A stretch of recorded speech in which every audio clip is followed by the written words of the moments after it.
All right, so I think we should start now. Do we have anybody to just start or tell anything? Navkar Mantra? Jeeto Apex? जी sir, 2 minutes. All right. Quickly, please. Yes.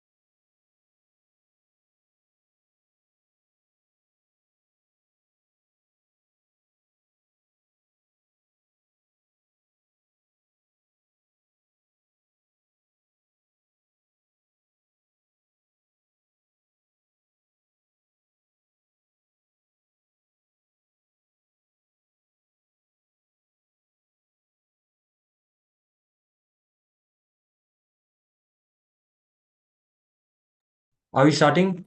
Shweta ji?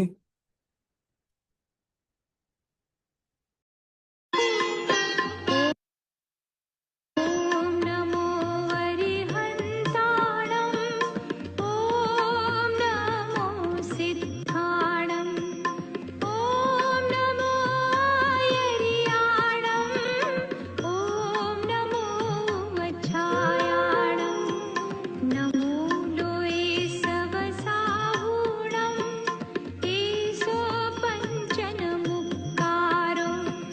सवपावपणासनो मङ्गलाणं च सव्वेसिं पढमं हवै मङ्गलं पढमं हवै मङ्गलम्। All right. Let's start. सभी video on कर ले अपना अपना क्विकली। आज का जो सेशन है ये फाइनल सेशन है ऑफ दिस एंटायर वर्कशॉप। कल का जो पार्ट रहेगा वो होगा पैनल डिस्कशन। और panel discussion is not a session session, it is like two entrepreneurs आएंगे कल and we'll be learning a lot from them. उनके साथ एक पैनल डिस्कशन होगा। आप उनसे सवाल पूछ पाएंगे, मैं अपने सवाल उनसे पूछूंगा from what is their experience. And that will be definitely the most important, मैं बोल सकता हूँ क्लाइमैक्स रहेगा इस पूरे वर्कशॉप का। But today is the final session and it will be focusing on pitching, funding, and investment. So I request everybody to switch their camera on quickly so that we can start the session. Yes, quickly, 10 seconds. I request everybody to, yes, switch their camera on. All right.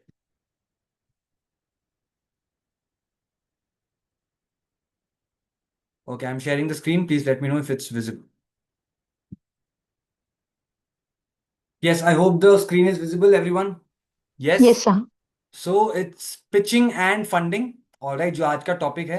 And this will be the final topic as I said already. कल हम लोग ने जो देखा था it was about financial management, about how to manage money inside your business. But money manage करने से पहले मनी होना तो चाहिए, राइट? बिजनेस के अंदर फिर ही आप मैनेज करेंगे, right? So that's why will be focusing कि पहले how to get capital from investors. अपने बिजनेस को कैसे इन्वेस्टर्स के सामने पिच किया जाए। पिच करने का मतलब होता है अपने बिजनेस के बारे में इन्वेस्टर्स को बताना, ठीक है? और उसमें कई सारी चीजें होती हैं। इट्स नॉट वन और two things, it's multiple things. Okay, अलग से लगभग 10 से 12 टॉपिक्स आपको कवर करने होते हैं। कई बार आपको सिर्फ 1 मिनट दिया जाता है पिच करने के लिए, कई बार आपको आधा घंटा बात करना होता है और फिर क्रॉस क्वेश्चनिंग होती है। यस, आई एम श्योर आप सभी ने शार्क टैंक देखा होगा। यस एवरीवन, कितने लोगों ने शार्क टैंक इंडिया देखा है? How many of you have seen shark tank India? Please tell honestly, सभी बताएंगे जिन्होंने भी देखा है। Yes, I request everybody to make sure कि वो, यस प्लीज, ओके। एंड आज जो है फाइनली मैं आपको पिच करने के लिए भी बोलूंगा आज। So I want everyone to make sure कि आप अपना पिचिंग ठीक से करें when I am asking you to. Alright, चलिए। Yes yes, many of them have seen it. And Shark tank India में क्या होता है, there will be a business coming up. उसके जो रिप्रेजेंटेटिव्स हैं वो आते हैं, 5 लोग बैठे होते हैं, 5 या 6 लोग। एंड उनके सामने क्या होती है, पिचिंग होती है। They will pitch their entire business plan with in 7 to 8 minutes. 7-8 minute pitch करने के बाद क्या होता है कि वो बातचीत करते हैं, राइट? कि आपसे कुछ सवाल पूछेंगे, आपको जवाब देना होता है एंड देन आपका जो भी आस्क है, आस्क मतलब आप कितने पैसों के लिए आए हो और कितना परसेंट डाइल्यूट करने के लिए आए हो अपने बिजनेस का। परसेंटेज डाइल्यूट करने का मतलब क्या होता है बिजनेस का? फॉर एग्जाम्पल आज के टाइम पे आपका बिजनेस 100 रुपए का है, मैं एग्जाम्पल दे रहा हूं, ठीक है? उस 100 रुपए में आप इन्वेस्टर को कितने रुपए की हिस्सेदारी देना चाहते हैं? अब वो 1 रुपए हो सकता है, 5 रुपए हो सकता है, 10 रुपए हो सकते हैं, right? What is the partnership और ownership of your business that you want to give to the investor? That is known as dilution, ठीक है? अपनी कंपनी के परसेंटेजेस को डाइल्यूट करना, ठीक है? और डिपेंड करता है, आप 1% भी कर सकते हैं, आप आधा परसेंट भी कर सकते हैं, आप 10, 20, 50% भी कर सकते हैं, ठीक है? कई लोग करते हैं, एंड कई लोग इन्वेस्टर्स के पास जाके कभी कभार अपनी कंपनी बेच के भी आ जाते हैं। सो वो सारी चीजें अभी हम लोग देखेंगे, ठीक है? सो अभी राइट नाउ हमारा फोकस क्या है? पिचिंग। पिच कैसे करना चाहिए? पिचिंग से भी पहले एक स्टेप आता है जिसे हम लोग बोलते हैं पिच डेक, ठीक है? पिच डेक अगेन बहुत इंपॉर्टेंट है। उससे पहले I just want all of you to answer one small question. आप सभी खाना खाते होंगे, खाना बनाते होंगे, राइट? खाना बनने से पहले या खाना खाने से भी पहले क्या करना पड़ता है? What do you have to do before you start eating और start making the food that you eat? उससे पहले वाला स्टेप क्या है? सभी बताएंगे फटाफट। आस्क, अच्छा हाँ, सवाल पूछना पड़ता है कि हाँ क्या आप खाएंगे, right? Okay, things to what to eat और मेक, ठीक है? थिंक व्हाट टू मेक, ठीक है, सोच लिया क्या बनाना है, उसके बाद क्या बनाना है ये सोच लिया, correct. You have to get the materials, right? Preparation करना बहुत जरूरी है। Alright, so the prep is the most important step before starting to cook, right? तो वैसे ही आप पिचिंग करने जाओगे, आप बात करने जाओगे, उससे पहले आपको पिच डेक फाइनलाइज करना होता है। उस पिच डेक में पूरा इंफॉर्मेशन होगा आपके इन्वेस्ट मतलब बिजनेस का, राइट? और इस पिच डेक में लगभग 10 से 12 स्लाइड्स होते हैं, ठीक है? 10 से 12 स्लाइड्स होते हैं, और वो कोई भी ऐसी मतलब ऐसे ही नहीं ढालना है स्लाइड्स। आपको क्या करना होगा? आपको टॉपिक वाइज डालने होंगे, और वो टॉपिक्स भी फिक्स्ड है। हम लोग क्या अक्सर करते हैं कि पिच डेक में गलती ये कर देते हैं कि यार हम लोग बहुत सारे स्लाइड्स डाल देते हैं, 20, 22, 25, 30, मैंने 55 स्लाइड का भी पिच डेक देखा है, 55। ओके, बट वो कभी भी आपको इन्वेस्टमेंट नहीं नहीं ला पाएगा। कारण बताइए उसका। एक लंबा पिच डेक होने का मतलब क्या है? मतलब what is the issue in it? क्या इशू है अगर पिच डेक लंबा है या बड़ा है? क्या प्रॉब्लम है उसमें? सभी बताएंगे। What is the problem if you have a big pitch deck? Too much desperation, समझ में आ गया? Nobody is interested to read this anyways, nobody is reading it। आप प्रेजेंट करने वाले हो, ठीक है? You are going to present it, no one has that time, clarity is required, ठीक है? आपको पता है कि आपको मिलेंगे 7-8 मिनट, 55 स्लाइड लेके चले गए, ठीक है? तो टाइम का तो उनके लिए कोई इशू नहीं, वो आपको 7 मिनट ही देंगे। इशू किसके लिए होगा? आपके लिए होगा। यस, इशू आपके लिए होगा that you won't be able to make sure that आपको कितने टाइम में कितने स्लाइड्स को कवर करना है। अक्सर क्या होता है, फिर स्लाइड्स रह जाते हैं, और कई बार 55 स्लाइड करते करते 30 या 32nd स्लाइड जो है वो इंपॉर्टेंट होता है, और वहां तक आप पहुंचते ही नहीं हो 7 मिनट में। Yes, and that is the reason you have to keep the slides as minimum as possible, और स्टे टू द पॉइंट। वो 12 स्लाइड्स भी बड़े नहीं होने चाहिए, सिंपल 4-5 लाइन्स, डेटा, ग्राफ वगैरह ये सब देना है, बस काफी है। इसके अलावा नहीं होना चाहिए। Am I clear everyone? Yes, ठीक है। चलते हैं पहले स्टेप पे, पिच डेक, ठीक है? पिच डेक से भी पहले एक चीज हम लोग को समझना पड़ेगा, ये एक एक्स्ट्रा इंफॉर्मेशन आपको जानना बहुत जरूरी है। बिजनेस अलग अलग टाइप्स के होते हैं, राइट? टाइप्स ऑफ बिजनेसेस, खासकर जब आप इन्वेस्टमेंट लेने जाओगे इन्वेस्टर्स के पास, तो वो आपसे यही सब पूछेंगे कि आपका बिजनेस कौन सी कैटेगरी में फॉल करता है, ठीक है? इसमें जो आप लेटर्स देख पा रहे हो, B2B, C2C, C2B, B2C, B2A, C2A, ये सब, इसमें जो पहला लेटर है ये है सेलर, ठीक है? पहला लेटर सेलर है, दूसरा लेटर बायर है, ठीक है? पहला लेटर सेलर है, दूसरा लेटर बायर है, ठीक है? B2B का फुल फॉर्म क्या होता है? चैट बॉक्स में बताएंगे सभी।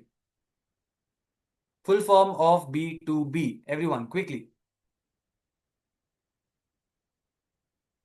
What is the full form of B2B? Okay, business to business and, बस business to business, right? So fine, business to business is the full form of B2B। B2C का full form क्या है? Just checking your knowledge. B2C का full form, B2C, business to customer, all right, great. C2C का full form क्या है? What is the full form of C2C? C2C, customer to customer, right, great. And C2B, C2B का full form क्या है? Customer to business, okay great. B to A का full form बताइए। Let's see कितने लोग जानते हैं इस चीज को। बी टू ए,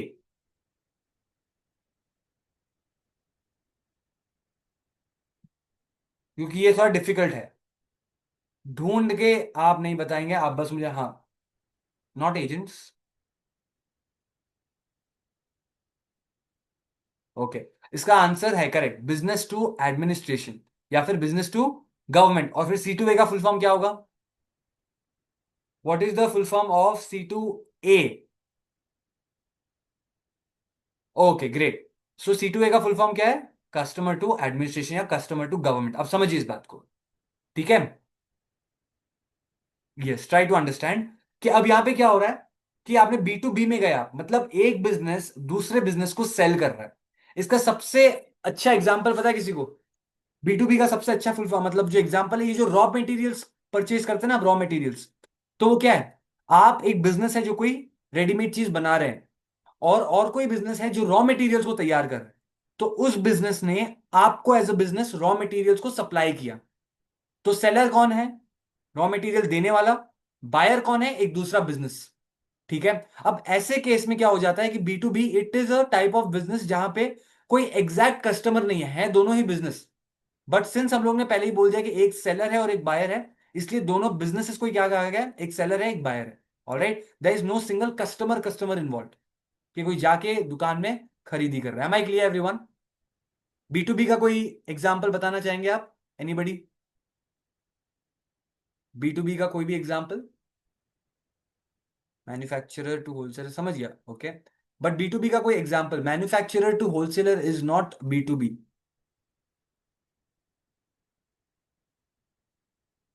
मुझे पता है कि many people feel that it is B to B. कई जगहों पे, कई बुक्स में भी लिखा है कि it is B to B. But जो स्टैंडर्डाइज्ड बुक्स हैं उसमें कहीं पे भी मैन्युफैक्चरर टू होलसेलर को बी टू बी नहीं कहा गया है। क्योंकि होलसेलर एक बिजनेस के टर्म में आपका बिजनेस पार्टनर नहीं है, वो आपके प्रोसेस का पार्ट है। ठीक है, रिटेलर आपके प्रोसेस का पार्ट है। Yes, correct. So B to B का example, correct, someone is saying plastic industry. Plastic जो है रॉ मटेरियल के फॉर्म में आपके पास आया, उस प्लास्टिक से आपने बॉटल्स, डब्बे, पैकेट्स कुछ भी बनाए, तो that is also type of B to B. Fine, great. Next आता है B to C. Alright, B to C का सिंपल सा मतलब सबसे सिंपल और सबसे आसान है, बिजनेस कस्टमर को बेच रहा है। इसका सबसे आसान जो मतलब एग्जांपल है, दुकान, कोई भी दुकान, कोई भी शोरूम, कोई भी shop is a type of B to C. Yes और नो? बिजनेस टू कस्टमर, समझ में आई बात? कोई भी, इसके एग्जांपल्स बहुत सारे हैं, आप कहीं भी। अब मान लीजिए कोई शोरूम में आप जा रहे हैं लेंस कार्ट के शोरूम में चश्मा खरीदने के लिए। ठीक है, तो वो क्या है? बी टू सी है। Alright, that is known as B to C. हाँ, ये stalls, exhibition, everything is B to C only. ठीक है, बिजनेस डायरेक्टली अपने कस्टमर को बेच रहा है। Next comes customer to customer, C to C. इसका एग्जांपल किसी को पता है? Customer to customer, C to C, जहां पे कस्टमर ही प्रोडक्ट को कस्टमर, दूसरे कस्टमर को बेच रहा है। एनी एग्जांपल्स किसी को याद हो, किसी को पता हो? नहीं तो फिर मैं बताऊंगा ही, don't worry. Anyone? Agents, okay. OLX, okay. ठीक है, समझिए। कस्टमर टू कस्टमर, ये हम लोग जब भी सेकंड हैंड लेते हैं ना, सेकंड हैंड चीजें, all the second hand stuff is nothing but into C to C. ठीक है, जब भी आप कोई भी सेकंड हैंड चीज लोगे, वो सी टू सी के अंदर ही आएगा। क्यों आएगा सी टू सी के अंदर? क्योंकि कस्टमर ने ऑलरेडी किसी और बिजनेस से वो खरीदा था, अब वो आपको as a customer second hand में बेच रहा है, यूज करके अब आपको दे रहा है। Right, so that is also C to C, customer to customer. ठीक है, नेक्स्ट आता है कस्टमर टू बिजनेस। इसके एग्जांपल्स बताइए जरा, ये बड़ा इंटरेस्टिंग रहेगा। Customer to business, customer to business के एग्जांपल्स किसी को भी पता है? सभी लिख बताएंगे यहाँ पे चैट बॉक्स में, अगर कोई भी आइडिया हो तो। इसके एग्जांपल्स थोड़े कम है, it's difficult. Okay, Spini, scrap, okay, और कुछ? Okay, home bakery, home bakery, home bakery से कैसे हुआ? होम बेकरी एक बिजनेस है, आपने कस्टमर को दिया तो वो तो बी टू सी में आ गया। How does it come under C to B? बताइए जरा, how does it come in C? L I C, L I C नहीं है, नहीं नहीं नहीं, it does it come under that. Okay fine, अब समझिए इस बात को। आपने इन्फ्लुएंसर्स को देखा है, सोशल मीडिया इन्फ्लुएंसर्स सबने देखा है। सोशल मीडिया पे इन्फ्लुएंस करते हैं, प्रमोशंस करते हैं, राइट? अरे करते हैं, यस और नो? करते हैं, राइट? अब समझिए इस बात को। इन्फ्लुएंसर बेसिकली क्या है तो एक नॉर्मल कस्टमर जैसा ही, राइट? जिसको वो प्रोडक्ट बेच सकते थे, बिजनेस, राइट? पर बिजनेस को क्या करना पड़ रहा है? कंज्यूमर के पास आ रहा है, क्यों? क्योंकि उसको प्रमोट करवाना है, right? So business is getting promoted by the customer. Sale कहां हो रहा है? कस्टमर सेल कर रहा है किसको? अपने इन्फ्लुएंस को। किसे? बिजनेस को। ठीक है, कि मेरे पास 100K फॉलोअर्स हैं, मैं आपके बिजनेस को अपने सोशल मीडिया प्लेटफॉर्म पे प्रमोट करूंगा या करूंगी। That is coming under C2B। Influencer marketing या इन्फ्लुएंसर्स के थ्रू जितने भी प्रमोशन होते हैं वो C2B में आते हैं। या फिर आप जो गूगल से कई बार इमेजेस निकालते होंगे तो शटर स्टॉक नाम का आपके सामने एक चीज आया होगा, शटर स्टॉक। शटर स्टॉक आया है? यस। शटर स्टॉक क्या है? आप फोटोज लेते हैं, इमेजेस लेते हैं अपने कैमरा के थ्रू, अपने प्रोफेशनल कैमरा के थ्रू, आपने शटर स्टॉक में अपलोड कर दिया, वहां से आप और लोगों को बेच सकते हो। ठीक है, तो कस्टमर ने क्या किया? सी ने बेसिकली शटर स्टॉक, जो कि बहुत बड़ा कंपनी है, वहां पे क्या कर दिया? अपने इमेजेस को बेच दिया। सेलर कौन हुआ? वो कस्टमर। ठीक है, अब कस्टमर क्यों बोल रहा हूं मैं बार बार, कस्टमर कस्टमर क्यों बोल रहा हूं? उन्होंने प्रोडक्ट खरीदा इसलिए कस्टमर नहीं है। वो कस्टमर की कैटेगरी में ही आते हैं, सिंगल पर्सन है, कस्टमर की कैटेगरी में ही आते हैं। बट वो क्या कर रहे हैं बेसिकली? शटर स्टॉक एक ऐसी, शटर स्टॉक कैसे कमाएगा? सब्सक्रिप्शन के थ्रू कमाएगा। ठीक है, कि अगर किसी को इमेजेस खरीदने आपके, तो उसको शटर स्टॉक का सब्सक्रिप्शन लेना पड़ेगा। ठीक है, $4, $5, $10, $20 का, इसका that's the commission which they get. Okay, so C2B, मैं एक फोटोग्राफर हूं, शटर स्टॉक को बेच दिया मैंने पिक्चर्स को, और फिर शटर स्टॉक आगे उसे बेच रहा है। ठीक है, तो ये मेरा जो प्रोसेस है वो C2B हो गया। शटर स्टॉक किसी और को बेचेगा, वो कौन सा प्रोसेस होगा? शटर स्टॉक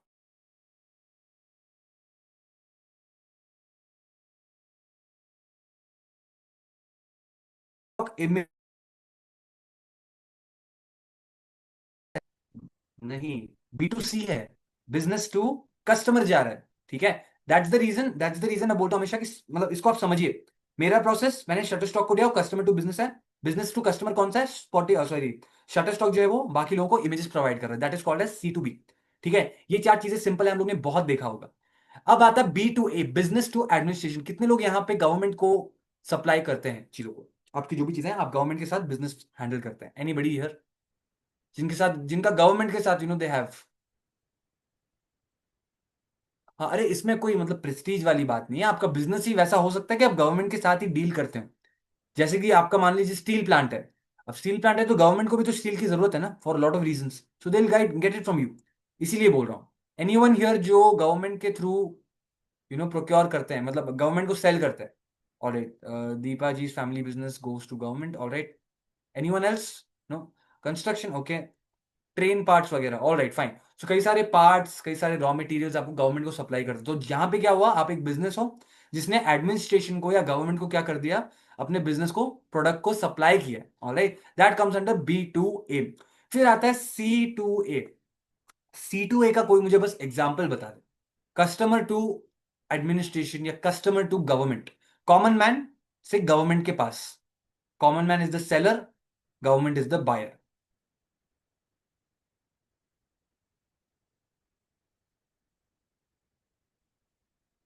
प्लीज बताइए जल्दी, what is C2A? I really want to know, क्योंकि मुझे जानना है कि यहाँ पे CTO किसी को tax correct. Taxes is one of the answers for this. ठीक है, taxes is one of the answers for this. ठीक है, अब मैं इसको बता रहा हूँ कि कैसे है टैक्सेस आंसर।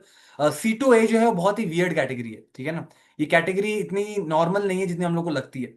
C2A की जो सबसे खास बात है ना, वो है कि गवर्नमेंट बॉडीज को आप जो भी ऑडिट करवा रहे हैं, आप जो ट्रांजैक्शंस करवा रहे हैं, आप अपने वाटर बिल्स भर रहे हैं, आप अपनी इलेक्ट्रिसिटी बिल्स भर रहे हो, ये सारी चीजें किसमें आता है? C2A में आता है। ठीक है, क्योंकि बेसिकली क्या हो रहा है? कस्टमर बेच कौन रहा है? गवर्नमेंट ही आपको दे रही है ना सारी चीजें। इलेक्ट्रिसिटी किसने दी? गवर्नमेंट ने दी, और कस्टमर क्या कर रहा है? उसके लिए पे कर रहा है। तो होना चाहिए था A to C, बट यहां पे है क्या? C2A। ये ऐसा नाम दे दिया गया है। पर जितने भी आप टैक्सेस देते हो, जितने भी आप बिल्स पे करते हो गवर्नमेंट को, ये सारी चीजें जो भी हैं, ये C2A में आती है। ठीक है, बैंकिंग, अगर गवर्नमेंट बैंक है तो अगेन C2A में आती है। Right? Am I clear everyone? C to A, am I clear? Yes, तो ये सारी 6 चीजें हैं। अब इसके बाद आएंगे हम लोग मेन चीज पे, जो आज हमारा टॉपिक है, which is pitch deck create करना। इसका स्क्रीनशॉट ले लो यार सभी, क्विकली, बहुत इंपॉर्टेंट है एक्चुअली। सभी स्क्रीनशॉट ले ले, इसका इंपॉर्टेंट है। पिच डेक कैसे बनाना है? अब अगर आप कभी भी कहीं पे भी लेके जाएंगे इसको, 8 स्लाइड्स का है, सॉरी, वहां पे 10 स्लाइड्स है, इट इज फॉर 8 स्लाइड्स, ठीक है? 9 और 10 स्लाइड्स एक्स्ट्रा, 2 स्लाइड्स का मैंने क्यों रखा है वो मैं बताऊंगा आपको। क्योंकि वो 2 स्लाइड जो है वो हर एक बिजनेस के लिए काम नहीं आते। प्रोडक्ट बिजनेस के लिए काम आएंगे, सर्विस बिजनेस के लिए काम नहीं आएंगे, ठीक है? बट ये जो 8 स्लाइड है, ये प्रोडक्ट हो या सर्विस, दोनों के लिए कॉमन है। 9 और 10 कॉमन नहीं है, वो मैं आपको बताऊंगा कौन सा, ठीक है? रेडी? चलिए, I want everybody to take the screenshot. अब हम लोग शुरू करते हैं। सबसे पहले आता है टाइटल स्लाइड, बिजनेस का नाम और जो प्रेजेंट कर रहा है उनका नाम। मान लीजिए यहाँ पे सरिता जी हैं फ्रॉम बैंगलोर, उन्होंने अपना एक बिजनेस शुरू किया है कृति आर्ट्स के नाम से, ठीक है? अब कृति आर्ट्स किसकी ओनर है? वो उसकी ओनर जो है वो कौन है? Sarita Jain. Okay, so she will just write Kriti arts, नीचे हाइफन, सब टाइटल में, सब हेडिंग में, सरिता जैन, बाय सरिता जैन, ठीक है? This is what you put in the title slide, ठीक है? और इसके बाद जब आपने कंपनी का नाम वगैरह वहां पे क्लियरली लिख दिया, सेकंड आता है the problem slide. Problem slide का मतलब क्या होता है? अब मैं कुछ एग्जांपल्स के थ्रू समझाऊंगा, आप बस आंसर देते जाइए, ठीक है? समझिए इस बात को, ऑलराइट? सो हम सब ने स्मार्ट वॉच देखा है, स्मार्ट वॉच। स्मार्ट वॉच सभी को पता है। पहले के जमाने में नॉर्मल घड़ी होती थी जिसमें 2-3 हाथ होते और वो चलती थी। अब स्मार्ट वॉच का क्या हो गया है? मोबाइल फोन्स को वॉच के साथ कनेक्ट कर लिया, अपने कॉल्स, मैसेजेस, सब कुछ फोन में, मोबाइल, सॉरी, स्मार्ट वॉच में हैंडल कर सकते हो। तो problem slide for a smart watch brand क्या होगा? प्रॉब्लम क्या थी जिसके कारण स्मार्ट वॉच बनाया गया? What was the problem? बताइए सभी चैट बॉक्स में। आपको ये मानना होगा that you are having a smart watch brand. Yes, तो प्रॉब्लम स्लाइड में आप क्या प्रॉब्लम लिखेंगे? सभी लिखे, सभी बताएंगे चैट बॉक्स में quickly. For calls and messages is not the problem, वो आपके लिए एक फीचर है कि वो दे रहे हैं, बट प्रॉब्लम क्या होगी जिसके कारण इसको बनाना पड़ा? सभी बताएंगे फटाफट। और sport activities, very good, okay, what else? Okay, heart rate, health monitoring, very good. समझिए इस बात को, there is no problem, it is for accessibility, नहीं प्रॉब्लम है तभी बनाया गया। People could not track fitness rate etcetera, net connection, okay, and what else? Okay, समझिए इस बात को। So the problem slide is very simple, ठीक है? To integrate a mobile phone and health trekking in a single device, ठीक है? Watch में भी क्या होगा? आप टाइम भी देख सकते हो, हेल्थ ट्रैकिंग भी कर सकते हो, और मोबाइल फोन में जो जो चीजें थी, सारी चीजें आप इसमें हैंडल कर सकते हो। Yes, that was the problem slide, की ये सारी चीजें किसी एक डिवाइस में नहीं थी। You need to carry 3 separate devices for that, ठीक है?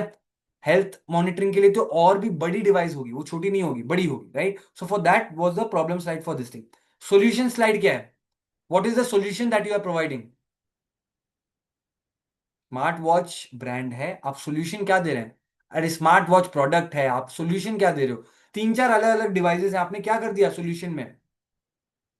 ये इंपॉर्टेंट है, ये इंपॉर्टेंट है। पिच डेक बहुत इंपॉर्टेंट है। आप सब जो ध्यान से सुनेंगे आपको बहुत काम आएगा, क्योंकि इन्वेस्टमेंट के टाइम पे पिच नहीं दे पाते लोग, ठीक है? या answer is very simple. The solution is to merge all these 3 devices into a single device, which is a smart watch. ठीक है? ये हो गया हमारा थर्ड पार्ट सॉल्यूशन का। फिर आता है बेनिफिट्स। आप सब बताइए स्मार्ट वॉच के क्या क्या बेनिफिट्स है, सभी बताएंगे, एवरीवन। और जरूरी नहीं कि एक ही बार बोल सकते हो, मल्टीपल आप बता सकते हो, कोई बात नहीं। I want all of you to tell me the benefits of a smart watch, सभी। Chargeable, okay, very good. Games, calls and messages देख सकते हैं आप, गेम्स भी हैं, मुझे पता नहीं था, okay. Monitoring health with health and take calls, okay, good. Temperature, good. Solution, time, phone, exercise, BP आप देख सकते, step monitor, okay, fine. Cost effective, very good. Easy to carry है, ब्लूटूथ का फीचर है, alright, connectivity, listening songs, torch, easy to carry. Easy to carry बहुत important feature है, क्योंकि वो अर्गोनॉमिक्स में आ जाता है, मैंने आपको बताया था पहले दिन ही। अर्गोनॉमिक्स का मतलब क्या होता है? किसी भी चीज को हैंडल करने की, कैरी करने की जो ईज होता है, उस ईज को क्या बोलते हैं हम लोग? एर्गोनॉमिक्स बोलते हैं, ERGONOMICS। Okay, so ergonomics of this particular device is very very high. ठीक है, सो ये सारी चीजें क्या है? बेनिफिट्स हैं। फिर आती है टीम स्लाइड। एक स्मार्ट वॉच ब्रांड को बनाने के लिए टीम में किन किन लोगों का होना जरूरी है, चैट बॉक्स में बताएंगे। अगर आपको कोई डाउट आए तो तीसरा सेशन जो हम लोग ने लिया था, बिजनेस टीम, उसके बारे में आप सोच के आंसर दे सकते हैं। टीम में कौन कौन होगा? डेफिनेटली एक सीईओ या फाउंडर होगा, ऑलराइट, होगा या होगी, whatever, but tell me what are the different departments in that team? सभी बताएंगे चैट बॉक्स में फटाफट। सीईओ, ओके, फाइनेंस के लिए CFO, product manager, very good, सही है, दोनों बच्चे हैं, दोनों अच्छे से आंसर देंगे, ग्रेट। अदर्स जो आपको समझ में आए, आपको product manufacturer, good. Manufacturing unit का भी ध्यान रखने के लिए you need somebody to handle it, okay. Technical हैं, डिजाइनर्स हैं, वेरी गुड।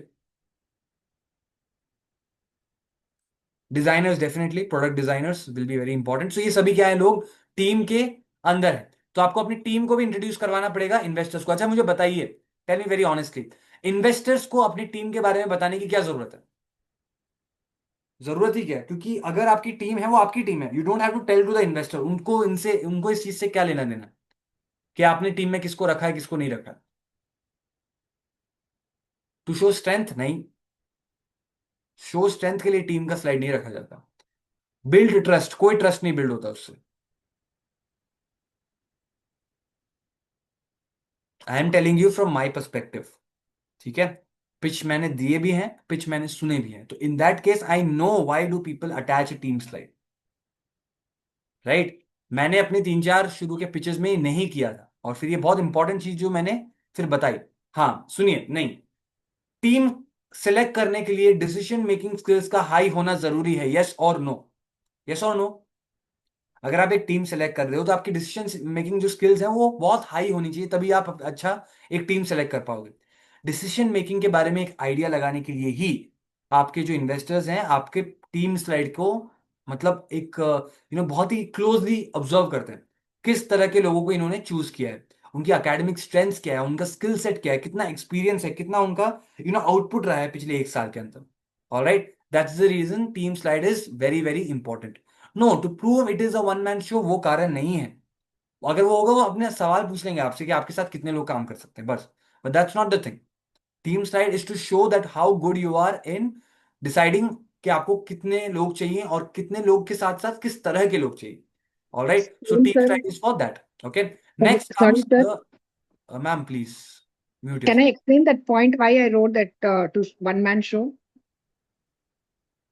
ओके, सेम, बोलिए मैम, बोलिए। Sir?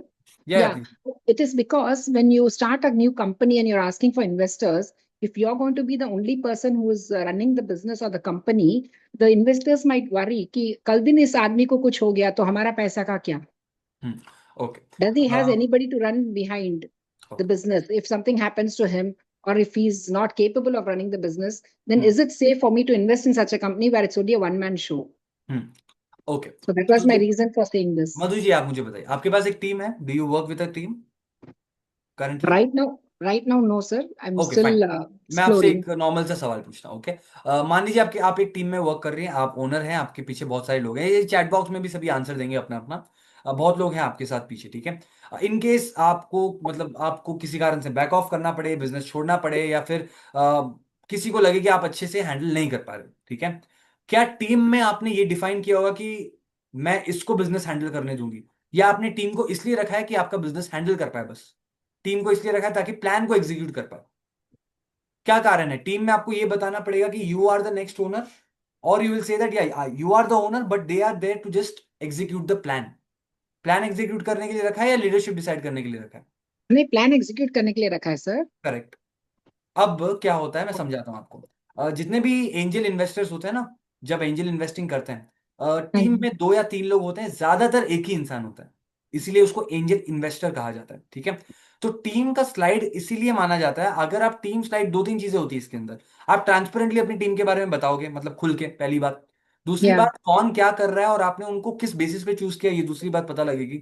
तीसरी बात, अगर उनको इन्वेस्ट नहीं करना है ना, तो वो ऑलरेडी इन्वेस्ट नहीं करेंगे अगर आपके काम में दम नहीं है, अगर आपके प्रोडक्ट में दम नहीं है, no matter how many people are there.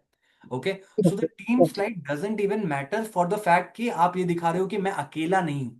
आप अकेले Okay. हो या नहीं हो, they are ready to support you. But problem ये है कि आपको टीम स्लाइड देने का कारण बस इतना है कि अगर कोई लोग आपके साथ काम कर रहे हैं तो ट्रांसपेरेंटली खुल के आपको बताना है, और बताने के साथ साथ ये बिलीव करवाना है कि मैंने अच्छे लोगों को अपॉइंट किया। तो अच्छे Okay. लोगों के Okay. दिमाग Okay. में Got it. हो सकता है मैं गलत हूँ क्योंकि मुझे नहीं पता है। I don't know how every investor thinks in India. ठीक है, Right. बट जो मेजर Right. कारण है वो ये है कि उनको पता Yes. लगाना है कि मधु जी पिंचा जो है वो as a decision maker, as a people selector कैसी है। Alright, Okay.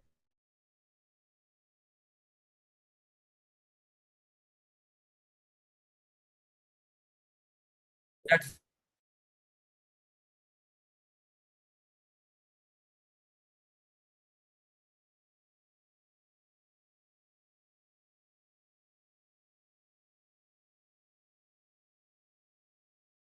3 चैट बॉक्स में सभी बताएंगे। 3 बताए थे मैंने। प्रॉफिट वाला नहीं, वो 3 नहीं, दूसरा वाला 3 का जो मैंने एक सेट बताया था। What were the 3 elements, basic elements जो किसी भी बिजनेस को रन करने के लिए चाहिए, जिसके बिना बिजनेस नहीं चल सकता। आखिरी था एग्जीक्यूशन, एग्जीक्यूट करना। पहले दो क्या थे? पहले दो क्या थे? आखिरी था एग्जीक्यूशन, प्लानिंग।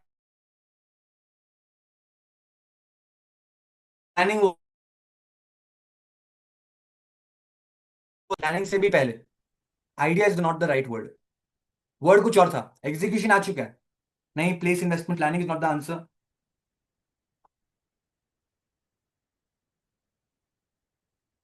बहुत बढ़िया, सही है, very good. Answer is vision.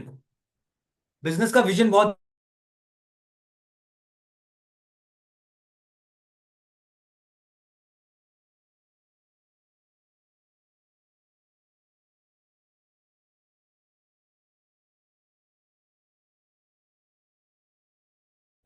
Of the business is very important. For example, ठीक है, फॉर एग्जाम्पल मैंने कौन सा डिवाइस यूज किया था इसमें, कौन सा डिवाइस यूज किया था? Smart watch. ठीक है, अब द रोड मैप स्लाइड क्या हो सकता है? स्मार्ट क्या होगा? फॉर एग्जाम्पल आपको पहला स्टेप होगा कि आपको इंटरनल डिजाइन रेडी करना पड़ेगा कि आपको इलेक्ट्रिकली क्या क्या मतलब पार्ट्स यूज करने हैं। फिर आपको डिजाइन चूज करना पड़ेगा, बाहर से वो दिखेगा क्या। फिर आपको रॉ मटेरियल्स को प्रोक्योर करना होगा। फिर आपको क्या करना होगा, एक मॉडल बनाना होगा, एक सैंपल बनाना होगा, उसको टेस्ट करना होगा, और फिर उसके बाद मास प्रोडक्शन करवाना पड़ेगा। After the mass production, unit testing, her product को, हर यूनिट को टेस्ट करना। ठीक है, उसको टेस्ट करने के बाद आप फाइनली क्या करोगे, पैकेजिंग करोगे। पैकेजिंग करने के बाद ट्रांसपोर्टेशन होगा, ट्रांसपोर्टेशन होने के बाद डिलीवरी होगी। फिर कस्टमर उसको यूटिलाइज करके आपको फीडबैक देगा, आफ्टर सेल्स सर्विस होगी। And that is the entire road map. After sales service मतलब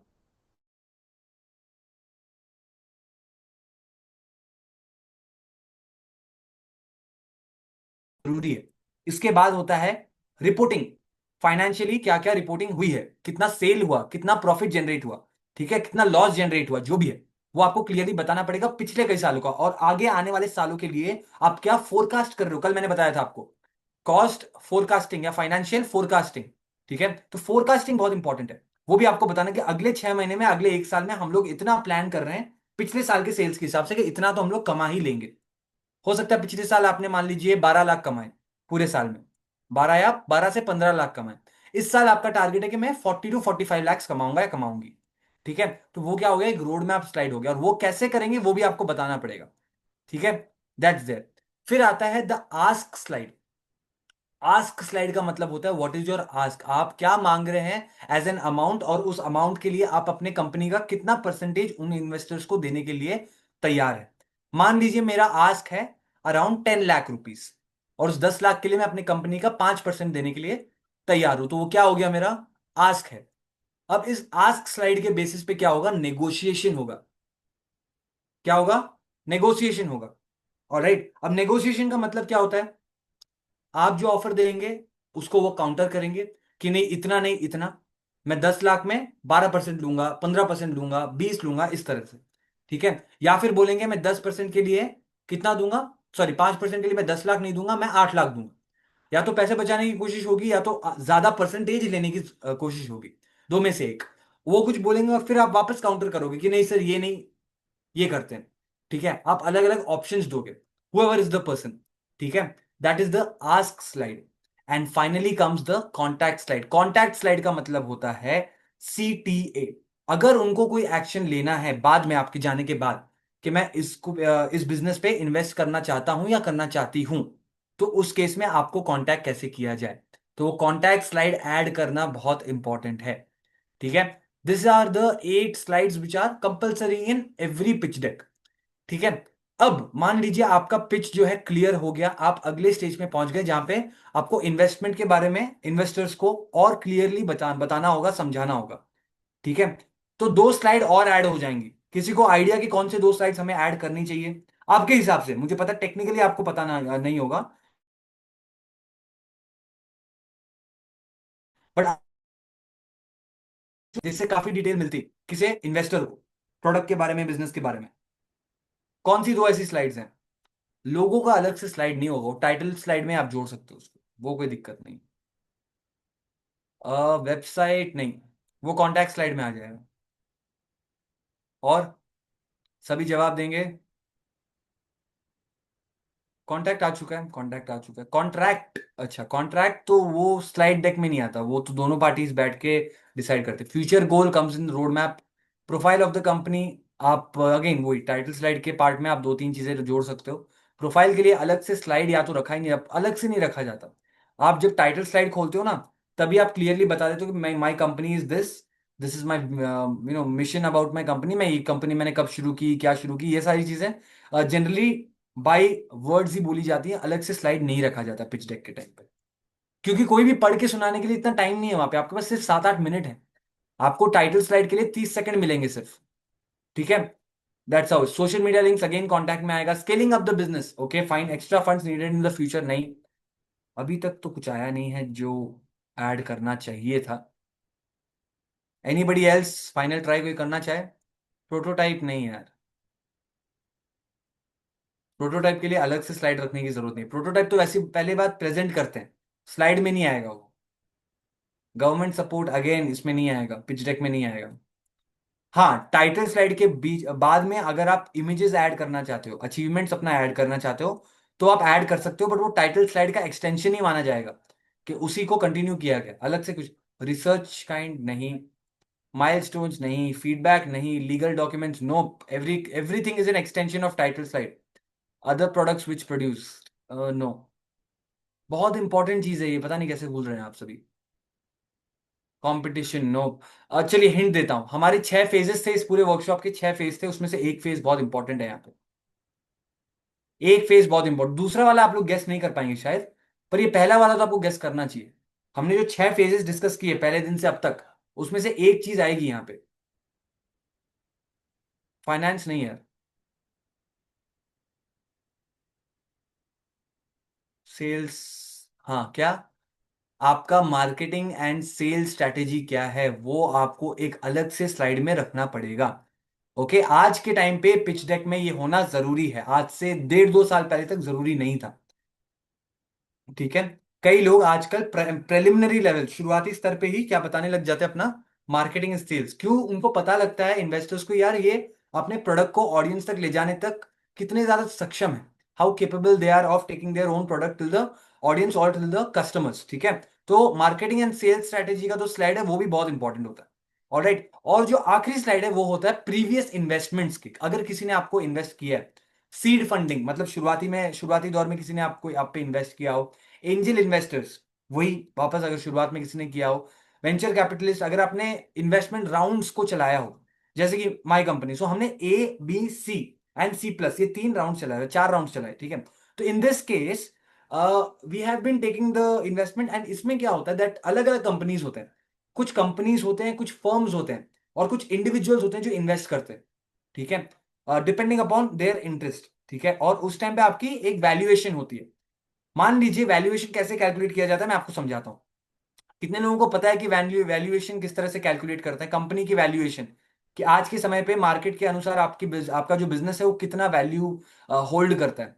कितने लोगों को पता है कैसे कैलकुलेट करना है? किसी को भी पता है? Anywhere, anyone here?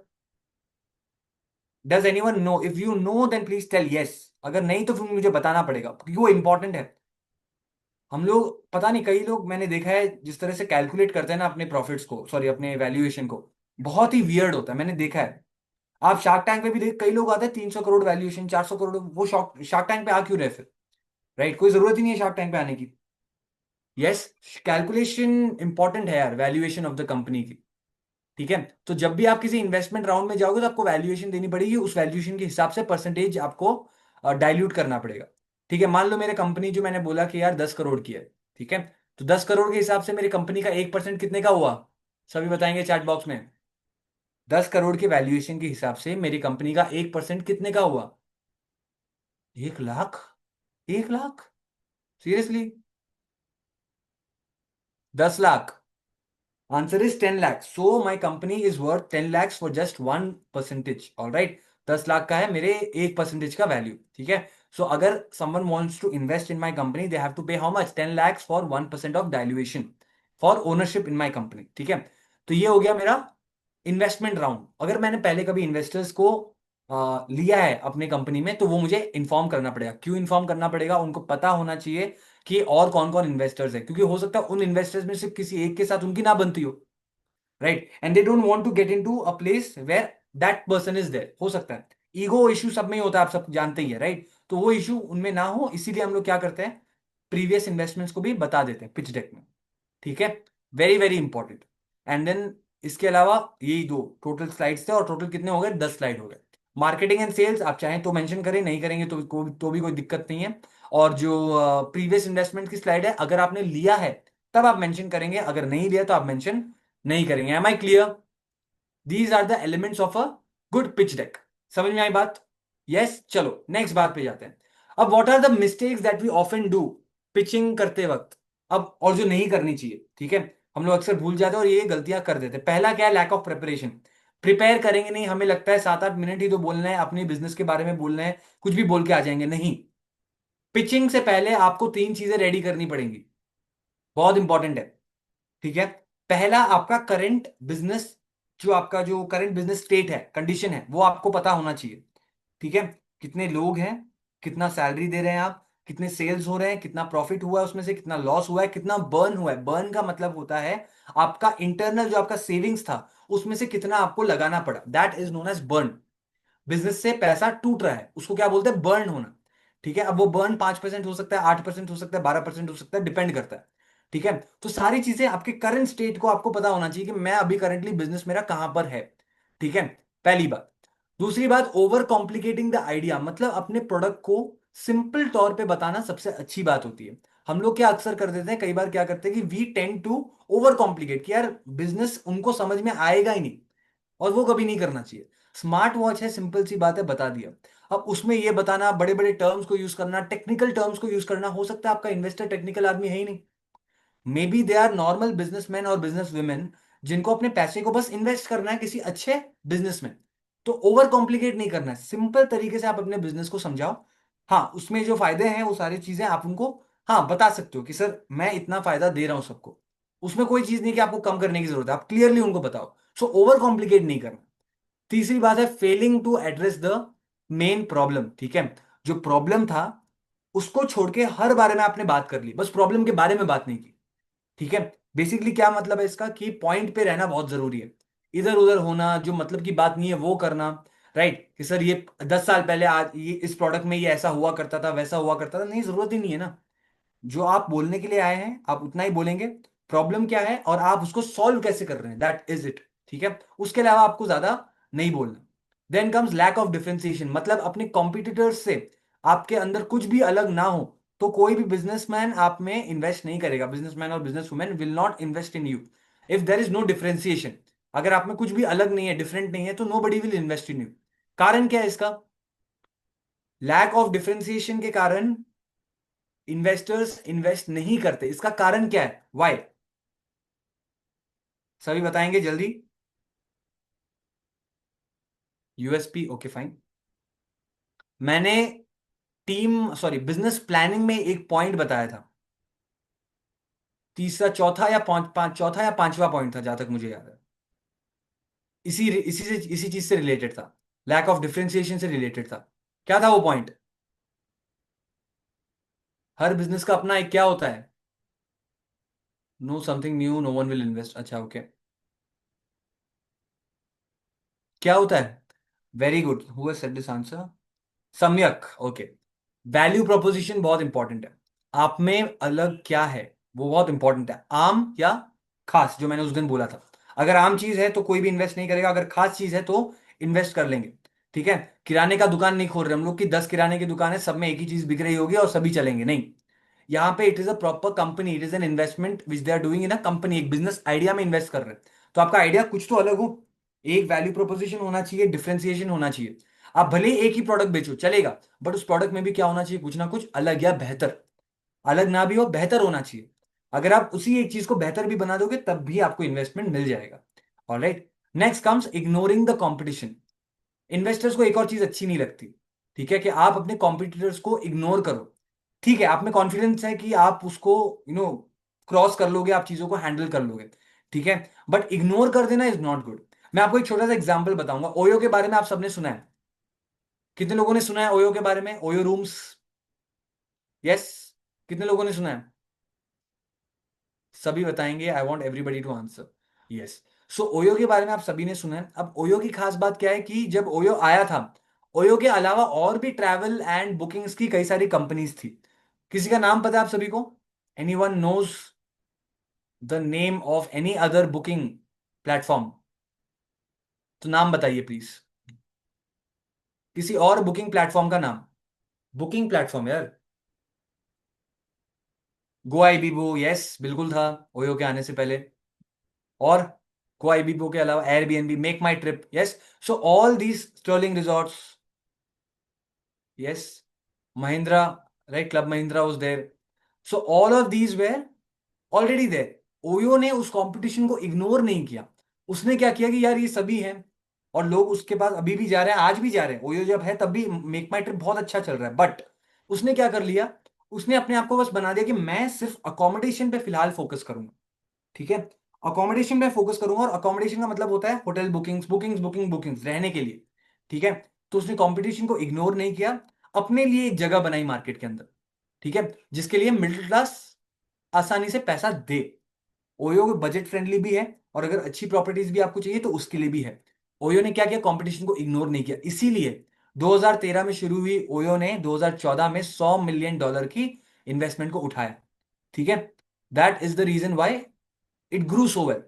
ठीक है, कभी उसने कंपटीशन को इग्नोर नहीं किया।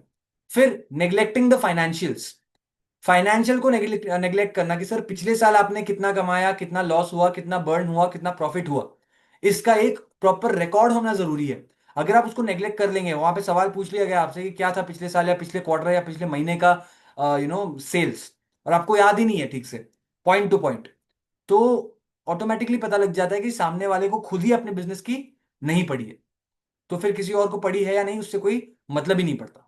ठीक है, तो वो इन्वेस्टमेंट आपको देंगे ही नहीं। दे वॉन्ट बिजनेस वुमेन और business man who are highly aware about what they are doing. Am I clear? So that neglection जो होता है ना, वो कभी भी नहीं रखना है। फाइनेंशियल्स के साथ आपको हमेशा क्या करना है, थोरली आपको प्रिपेयर्ड रहना है कि कभी भी कोई भी सवाल आ सकता है।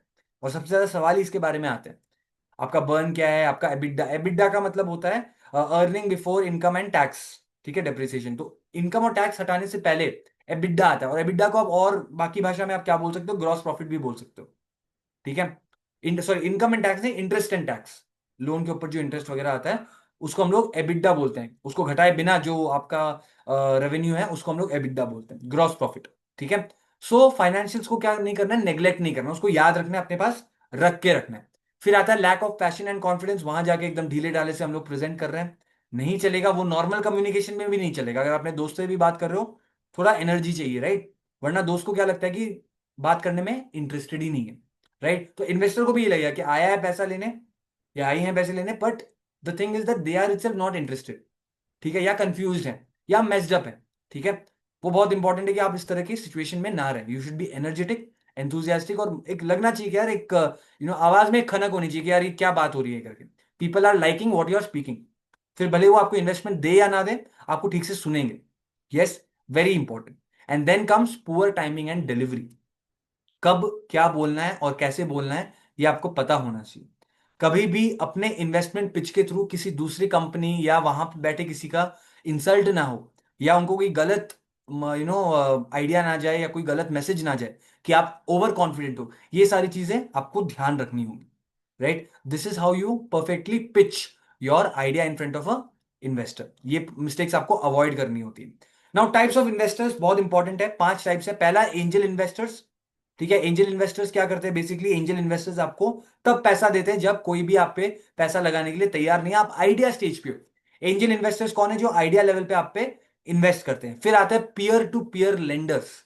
ठीक है, आपके दोस्त, रिश्तेदार, काम करने वाले सारे साथी जब आपको कोई पैसा देते हैं, इन्वेस्ट करते हैं, और आप उनको वही परसेंटेज दे रहे हो अपनी कंपनी का, तो उसको क्या बोला जाता है? पीयर टू पीयर लेंडर्स, उधारी देना।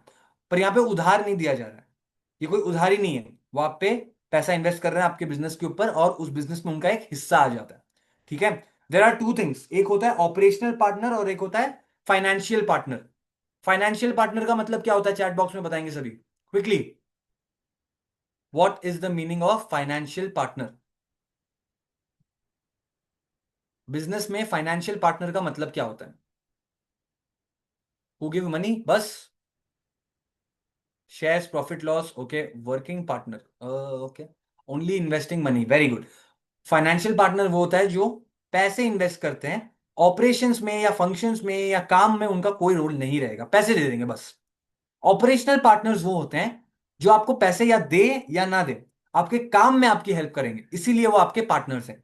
ठीक है, और इसीलिए कंपनी का एक जो हिस्सा होता है वो एक हिस्सा उनके पास भी रहता है। So they are operational partners. Alright, और एक होता है जिसे हम लोग बोलते हैं कंप्लीट पार्टनर्स, जो पैसा भी इन्वेस्ट करेंगे और ऑपरेशंस में भी पार्टिसिपेट करेंगे। Operational partners, financial partners and complete partners. Complete partner का मतलब ये नहीं होता कि 50-50, नहीं। कंप्लीट पार्टनर का मतलब बस ये होता है पैसे भी इन्वेस्ट किए और साथ में क्या हुआ, ऑपरेशन में भी इन्वॉल्व हो रहे हैं। ये जो आप शार्क टैंक पे देते हैं, they are financial partners, they are not operational partners. ठीक है, फाइनेंशियल पार्टनर्स बोल सकते हो या फिर पार्शियल पार्टनर्स। कभी कभार मीटिंग्स के थ्रू वो गाइडेंस प्रोवाइड कर देंगे अपने बिजनेसेस को जिनमें भी उन्होंने इन्वेस्ट किया है, बाकी इतना उनका रोल नहीं रहता है। बाकी पूरा बिजनेस ही हैंडल करेंगे, जो लोग ऑलरेडी हैंडल कर रहे थे वो बस पैसे लगा देंगे। ठीक है, देन कम्स पर्सनल इन्वेस्टर्स, जैसे कि आपकी फैमिली। ठीक है, आपकी फैमिली अगर इन्वेस्ट कर रही है आपके ऊपर, तो ओनरशिप किसके पास रही? फैमिली के अंदर ही रही, तो वो ऑटोमेटिकली क्या बन गए? पर्सनल इन्वेस्टर्स हो गए। ठीक है, उसके बाद आता है बैंक। अब बैंक भी क्या करता है? कई बार इक्विटी या शेयर्स के बदले आपको पैसे देने के लिए तैयार हो जाता है। बैंक्स का वाला जो चीज है वो बड़ी कंपनीज में अक्सर होता है। ठीक है, आप सबने देखा होगा विजय माल्या का केस, राइट? देखा था सभी ने? कितने लोगों को पता है विजय माल्या का कुछ हुआ था इंडिया में पैसे लेके? ऐसा कुछ याद है? नहीं पता विजय माल्या? नहीं पता है? हुआ था, राइट? तो उन्होंने एक लोन लिया बैंक से, लोन चुका नहीं पाए, and then he went to some other country, and फिर वो बैंक जो है वो उनको ढूंढने लग गया। गवर्नमेंट भी उनके पीछे पड़ गई, लीगली बहुत बड़ा केस चला, या शायद अभी भी चल रहा है। ठीक है, तो बैंक ने क्या किया? कंपनी के शेयर के बदले उनको पैसे दिए। ठीक है, और पैसे उन्होंने नहीं चुकाए, तो कंपनी को खरीद लिया गया, कंपनी को बंद कर दिया गया, किंगफिशर एयरलाइंस को। ठीक है, that is why banks are also considered as investor. मैं इन्वेस्टर की बात कर रहा हूं, याद रखिएगा, मैं लोन्स की बात नहीं कर रहा हूं। लोन वाला सिस्टम ही अलग है, वहां पे इंटरेस्ट लगता है, शेयर नहीं दिए जाते, इक्विटी नहीं दी जाती है। ठीक है, फिर आता है वेंचर कैपिटलिस्ट। वेंचर कैपिटलिस्ट का मतलब है जो आप शार्क टैंक पे देखते हो ना, जो 5-6 इन्वेस्टर्स बैठते हैं, सुनते हैं और फिर पैसे लगाते हैं, उनको क्या बोलते हैं? Venture capitalist. मतलब जब एक बिजनेस एक फुल प्रूफ प्रोजेक्ट के फॉर्म में एस्टेब्लिश हो चुका है, ठीक है, पूरा काम अच्छे से चलने लग गया, अब उनको वर्किंग कैपिटल की जरूरत है बिजनेस को बढ़ाने के लिए। वर्किंग कैपिटल का मतलब बिजनेस में हर दिन कुछ ना कुछ पैसे लगते हैं, हर हर दिन, हर महीने, हर साल। उसको क्या बोलते हैं? Working capital. काम करने के लिए जो पैसे जरूरत है। ठीक है, that is called working capital, and that is given by venture capitalist. अब वो कितना भी हो सकता है, 10 लाख, 10 करोड़, 100 करोड़, 400 करोड़, कुछ भी हो सकता है।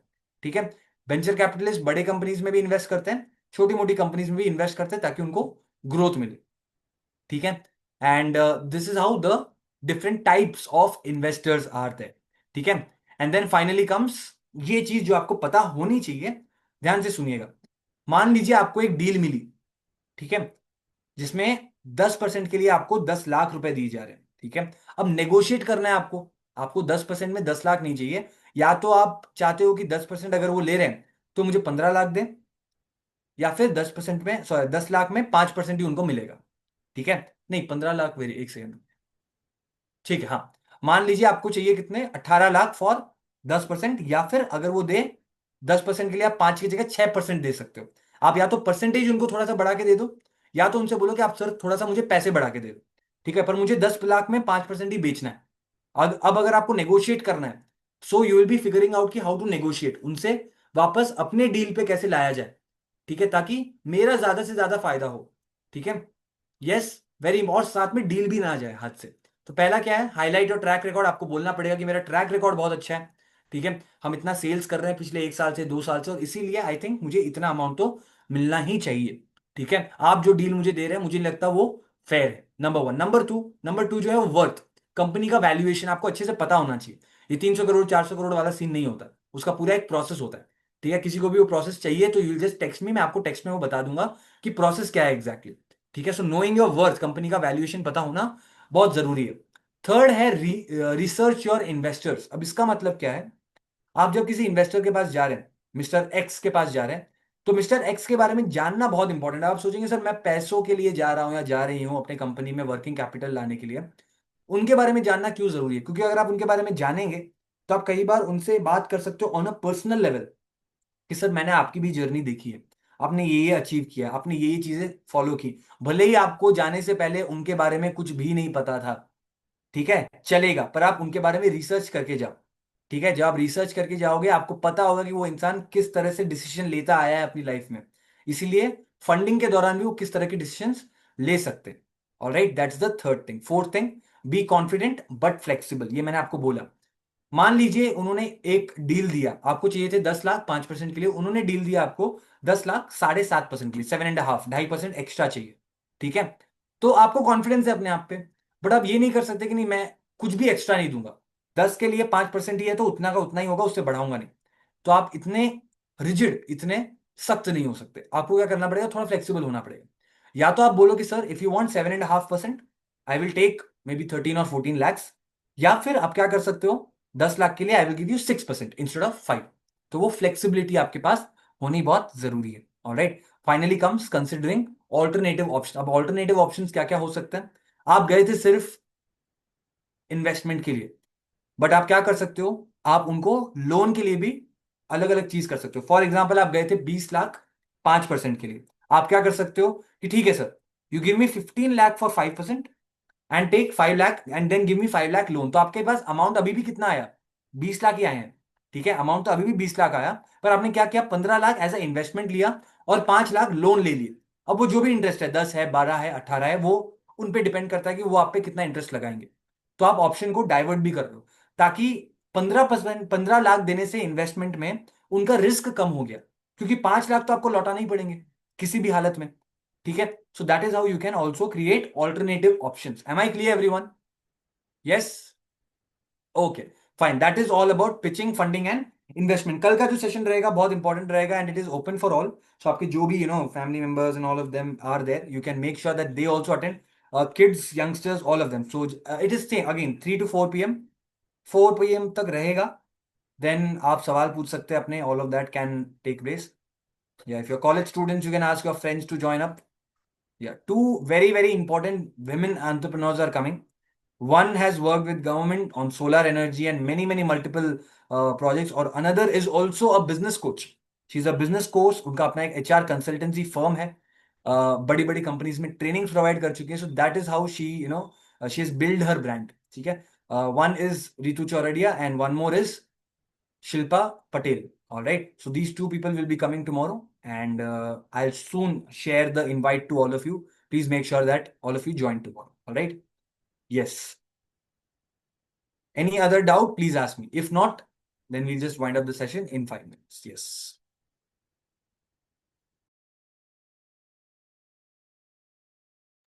इन्वेस्टमेंट को रिलेटेड कोई डाउट? आज मुझे लगभग आई थिंक 11, साढ़े 11, 12 बजे तक इतने लोगों के मैसेज आए, सर सैटरडे है, सैटरडे है, सैटरडे है, यहाँ जा रहे हैं, वहां जा रहे हैं।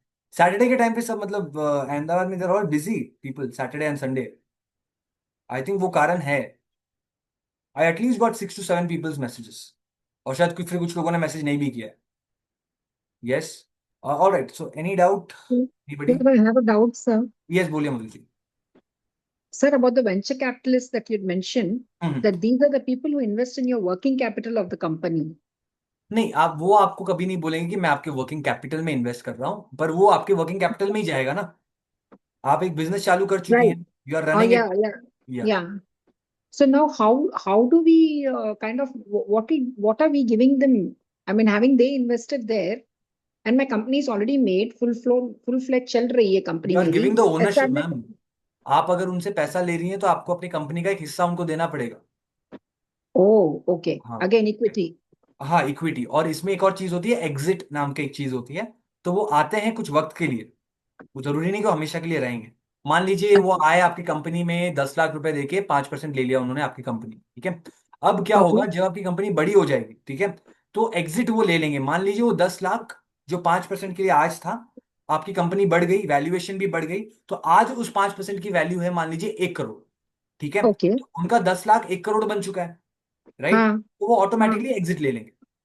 अच्छा. वो म्यूचुअली होता है, वो आपके और उनके बीच में म्यूचुअली हो, ठीक है। Okay. It Okay. Is just that वो इन्वेस्ट क्यों कर रहे हैं, ताकि उनका जो पैसा है वो डेवलप हो, Grow 2x 5x grow हो जाए 10x double हो 2x, जाए. Yeah. ठीक है। So that's how they, it's just like stock market, ठीक है। तो या Okay. Okay. Thank you, sir. Welcome. Anybody else?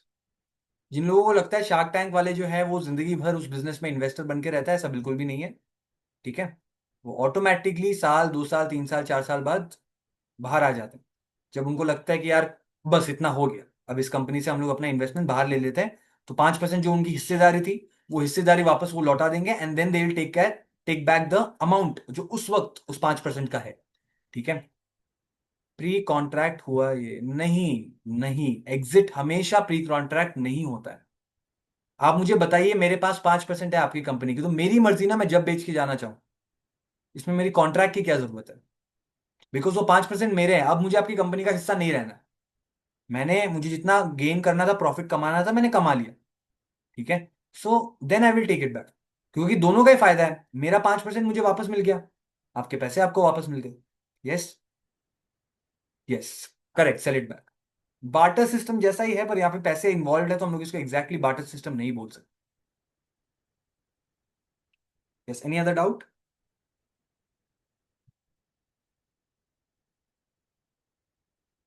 If there is any other doubt, please tell me so that we can figure it out. So can I have your It's there in the group, ma'am. I'll still tell it. It's 9462560853. Chat box में मैंने डाल दिया. Okay. In a new company, is there a minimum period? Minimum period for what? समझा नहीं. In new company, is there a minimum period? आप please मुझे बताइए, minimum period for what exactly? Taking exit? नहीं, नहीं, नहीं, नहीं, ऐसा कुछ मिनिमम पीरियड नहीं है। आप एक बार आपने इन्वेस्टमेंट ले लिया, वो चाहे 6 महीने बाद ले, साल भर बाद ले, कुछ भी, ठीक है। अब जब वो आपसे एग्जिट ले रहे हैं, इसका मतलब ये बिल्कुल नहीं होता कि उनका महीना मतलब मन हुआ तो महीने भर बाद लेंगे, नहीं, ऐसे नहीं होता। उतना उतना तो होता है कॉन्ट्रैक्ट के अंदर, ठीक है, कि इन्वेस्टमेंट कितने टाइम तक आपके बिजनेस में रहेगा मिनिमम, ठीक है। उसके बाद वो एग्जिट ले सकते हैं, और वो एग्जिट तभी लेंगे, उनमें भी वो है दिमाग कि वो प्रॉफिट कमाने के बाद ही एग्जिट लेंगे, ठीक है। वो ऐसे ही एग्जिट नहीं लेते, ठीक है, रिमेंबर दैट। क्योंकि वो भी चाहते हैं कि उनका जो पैसा है वो ग्रो करे, ठीक है। अगर उन्होंने 100 रुपए ढाले, तो वो चाहते हैं कि वो 200 हो, 300 हो, 500 हो, 1000 हो, right. That's why they won't take exit until unless वो ग्रोथ मिल जाए उनको। हाँ, मैं समझ सकता हूँ, आपको शायद लगे कि यार बिजनेस में पैसे देके 2 महीने बाद वापस ले लिए तो क्या होगा, राइट, क्योंकि मैंने तो बिजनेस में पैसे लगा दिए होंगे, राइट। तो ऐसा नहीं होता है, बिल्कुल भी नहीं होता है, ओके। क्योंकि उनका जो पैसा इन्वेस्ट करने का जो मेंटालिटी था, वो यही था कि मुझे अपने पैसों को बढ़ाना है, that's why they have invested, so they don't do it. नहीं तो एज एन इन्वेस्टर उनका नाम बहुत खराब होता है, right. Any other doubts? Anyone? No? All right. कल हम लोग देखेंगे आप सबको, and it will be open for all, so many many people will be joining up. So without fail 3 PM को शार्पली जुड़ जाइएगा, बिकॉज इन केस किसी भी कारण से मीटिंग आईडी लॉक हो जाती है, then it might be a problem, right. So I at least want कि all of you at least join, ठीक है, जो स्टूडेंट्स इस वर्कशॉप का हिस्सा थे। See you tomorrow. Alright, thank you everyone, have a great day. Bye.